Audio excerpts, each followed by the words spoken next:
Hey guys, welcome back. Have you ever wanted to master the skill of espionage? Spying on your neighbors and seeing what's up? Well, for legal reasons, I'm not going to explain to you how to do that and get away with it. But in this video, I plan to spend some time talking about the ways I have mained Spy over my close to 5 years playing Team Fortress 2. I have been playing Spy for most of my TF2 career. I mean, I wouldn't say I have more hours and skill compared to Stabby, but I'm not trying to teach the veterans of the game. This video is entirely for new players and modest players who've been playing for a couple years and understand the game and its maps well. When I started out playing TF2, I focused on Spy the most. Sure, nowadays I try to main different classes such as Medic and Engineer, but most of my hours were put forward with Spy. I always thought he was cool. I mean, the guy can disguise as the enemy and one-shot other players. But not only that, but he can disable sentries and other buildings by clicking mouse 1. I love Spy and I'll always think he is one of the coolest classes in terms of playstyles and characters.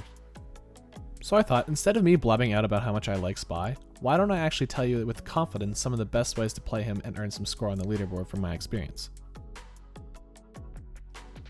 So when you first load into the game and choose Spy, what do? Well, we have to choose the loadout depending if we're fresh install or not. Let's say we're given a variety of weapons and tools to choose. What I like to use for Spy is the stock Sapper, the Kunai, and the Latrenger. And this is where the difference comes in. The stock knife is a really good weapon, same with the stock revolver. However, the stock revolver does a lot of damage if you could hit your shots, and the knife, well, just backstabs and that's about it. Your health is at a base of 125 and you can take a couple hits before going down if you're lucky. Why I choose the Kunai and Latrenger is the balance and rolls those two seem to have. In my experience, it's better to go for higher risk stabs with the Kunai because if you do pull it off, you gain health and have a chance to escape, whereas the knife I would say requires a little more espionage. In simple terms, sometimes, not all the time, the Kunai requires less brain power but perhaps a slightly higher skill requirement, whereas the knife requires a lot more brain power and slightly less skill, not including the skill needed to backstab. This is because the Kunai gives you quite a bit of health for successfully backstabbing someone and the knife just guarantees the kill. So that's why I pair the Kunai with the Latrenger, so I can have a little more utility and a little less weaponized Frenchman on my side. The Latrenger does less damage, however it does give you more cloak time, allowing you to run away after backstabbing or getting into a riskier position with the Kunai. I would recommend using the stock Sapper over anything else though, just because the red tape has been frowned upon quite often and I don't see a very good use for it when compared to using the stock Sapper. Now the next important thing to take into account is your disguise. First off, when you're spying on the other team as you should be, check out how many of each classes there are. Don't count exactly or you'll give yourself a headache, but just find the most common class amongst the enemy team. If there are multiple pyros, disguise as a pyro. If there are multiple scouts, it might be worthwhile as disguising as scout. There are a couple of reasons why finding the amount of the same class can be important. One reason is to maintain consistency. What I mean by this is you want to be less suspicious and want to blend in more of the crowd, meaning it's harder for the enemy to notice if you're a spy pyro because they already have 4. In this case, it's a class they are used to seeing a lot and they won't necessarily think twice about it. And the other reason why is the odds of the player you're disguised as finding you. Isn't it awkward when you run into an enemy you're disguised as? Well, yeah, it's pretty sucky, so hopefully doing this will help a little more. Now let's say there's a lot of variety between different classes in the same game, meaning there are not many duplicates. Now this is where I like to show you my opinions on which are some of the best classes to disguise as. Scout is a really good one, especially for the broken hitbox if you disguise as him. And if I'm wrong about this glitch or whatever, let me know in the comments. But from what I remember, the Scout disguise hitbox was bigger and different from Spy's hitbox. This is what makes him a little more viable to use. However, when you disguise as Scout, he is arguably noticeable to enemies when the Spy because of how slow you move. Another good one is Engie and Pyro. They both have similar speeds to Spy, which allows for accurate disguising if you will, and they both have potential to get into sentry nests easier because those are the types of classes in sentry nests. There are a few others that could work, like disguising as Spy, which works, but then your team will wonder why you're not cloaking and pushing up. Medic isn't a bad choice either, however when you don't heal your teammates, they get suspicious really quick. In essence, you want a disguise that will effectively confuse the enemy and not make yourself stand out. Also, a bonus tip for disguising is once in a while disguising as Heavy. He is awful to disguise as, but no one expects it, so you could get away with it for once. A little bonus segment to the disguise section. Choosing what weapons your disguise is holding can help you sell the enemy team more effectively. For example, if you're disguised as a medic, I would recommend pressing 2 and then B on your keyboard respectively. This alters the disguise a bit, and instead of the medic holding a syringe gun or the crossbow, he holds a medigun, which may trick the enemy a little bit more than normal. You can do this for a few classes such as Engineer. Sometimes swapping to his wrench is a lot better if you want to get up close to sentry nests. Also, if you're disguised as Spy, make the disguise hold a knife instead of the revolver to make your team think you're on their team. This next section is one of the most important parts of this whole video, but there isn't too much to talk about. It's like one of those things that are easy to understand but crucial to have. So of course we're going to be talking about cloaking and decloaking and when to do it. This actually depends on what you're using and the other utility items that Spy has at his disposal. For my standard loadout, the Latrenger and the Invis Watch, I would normally almost cloak right out of spawn and run well behind enemy lines. This is because of all my years of playing TF2, and especially Spy, there will always be that one enemy player who is overextending and compromises your position on the map. It is better to just cloak and leave spawn without disguising right away, and I'll tell you why in a second.